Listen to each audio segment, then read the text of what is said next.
ہماری زمین پر ایک ایسا ایکسپیریمنٹ ہو رہا ہے جو اسے ہمیشہ کے لیے تبدیل کر سکتا ہے۔ ایک ایسا ایکسپیریمنٹ جہاں توانائی اتنی زیادہ مقدار میں انوالو ہوتی ہے کہ میٹر اپنی بنیادی شکل میں ٹوٹنے لگتا ہے اور شاید ایک مائکروسکوپک بلیک ہول بھی پیدا ہو سکتا ہے۔ یہی وہ خوف تھا جس نے 2000 کی دہائی کے آغاز میں پوری دنیا کو ہلا کر رکھ دیا۔ میڈیا پر سرخیاں تھیں، سوالات تھے کہ کہیں یہ سائنسی تجربہ انسانیت کے لیے خطرہ نہ بن جائے۔ اسی ماحول میں کون سے یورپین پور لا ریسرچ نیوکلیئر یعنی European council for nuclear research, جسے عام زبان میں سرن کے نام سے جانا جاتا ہے، کا نام بار بار سامنے آنے لگا۔ اسی ادارے کے تحت وہ مشہور مشین کام کرتی ہے جسے لارج ہیڈرون کولائیڈر یعنی LHC کہا جاتا ہے، جو 2008 میں پہلی مرتبہ فنکشنل ہوئی اور انسان کی سائنسی اور ٹیکنالوجیکل کامیابیوں کا ایک نیا سنگ میل ثابت ہوئی۔ ایک طرف وہ سائنسدان تھے جو کائنات کے راز جاننے کے لیے بے چین تھے، اور دوسری طرف وہ لوگ جو اس کی طاقت سے خوف زدہ تھے کہ کہیں یہ سب کچھ ہمارے کنٹرول سے باہر نہ ہو جائے۔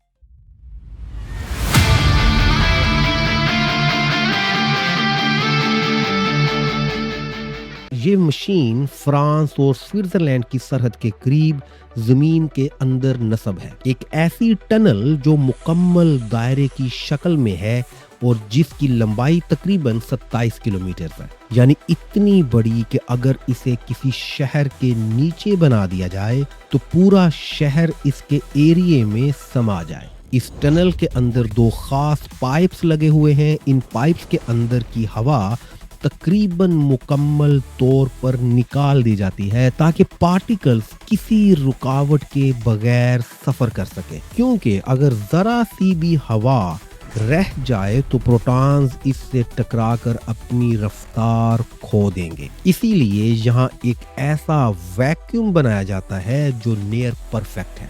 یہاں 1232 سپر کنڈکٹنگ میگنیٹس نصب ہیں اور یہی اس پوری مشین کا دل ہے۔ ان کا کام صرف پارٹیکلز کو تیز کرنا نہیں بلکہ انہیں ایک انتہائی درست ٹریجیکٹری پر کنٹرول کے ساتھ موو کروانا ہے۔ لارنس فورس کے مطابق میگنیٹک فیلڈ کسی بھی چارجڈ پارٹیکل کو ڈیفلیکٹ کر سکتی ہے۔ اسی اصول کی مدد سے پروٹونز کو بار بار اسی دائرے میں گھمایا جاتا ہے۔